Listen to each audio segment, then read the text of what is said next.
Welcome back to my YouTube channel. So ഞങ്ങളിന്ന് ഞങ്ങളുടെ ഒരു ഫ്രണ്ടിന് വേണ്ടിയിട്ട് ഇച്ചിരി പൂവ് പറിക്കാൻ വേണ്ടിയിട്ട് പോയതാണ്.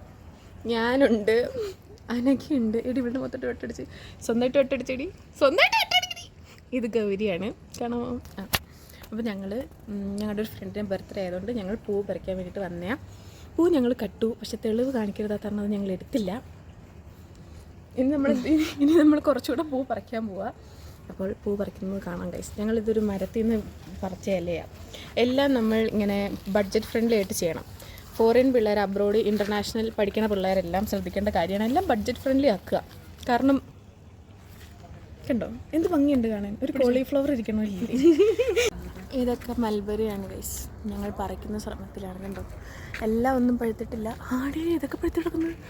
ഒരു മിനിറ്റ് പറിക്കാൻ പറ്റുന്നു. ആ പറിക്കി ടോർച്ച് അടിച്ചപ്പോഴല്ലേ കാണുന്നേ. അയ്യോ ഇതൊക്കെ കക്കുന്നതാണോ അറിയാൻ പാടില്ല. ഓ പേടിച്ചു. ഫോറിൻ സ്റ്റുഡൻസ് കൊള്ളാം. പറിച്ചതാണ് ഈ മൽബറി മൊത്തം. നല്ല രസമില്ലേ? കൈ നിറച്ച് മൽബറിയുടെ കറയാണ് ഗൈസ്. ഒരു കൈ നിറച്ചും റോസാപ്പൂ കണ്ടു. നൈസ്. അരളിയാണ് ഇത്, അരളി. അല്ലെങ്കിൽ അവൾ പൂവ് അറേഞ്ച് ചെയ്യുക കൊടുക്കാൻ വേണ്ടിയിട്ട്. ഞങ്ങളുടെ ഫ്ലോറിസ്റ്റാണിത്. ഇതാണ് ഗൈസ് ഫൈനൽ പ്രൊഡക്റ്റ്. നല്ല രസമില്ലേ? ഇത് ഈ ഇരിക്കുന്ന ആളുടെ ഇത് വരുന്നു കല. അതെ, കലയാണ്, ആർട്ടിസ്റ്റ്. എന്നിട്ട് ഞങ്ങളത് കൊണ്ട് കൊടുത്തു. ഇത്രയേ ഉള്ളൂ. ടാറ്റാ.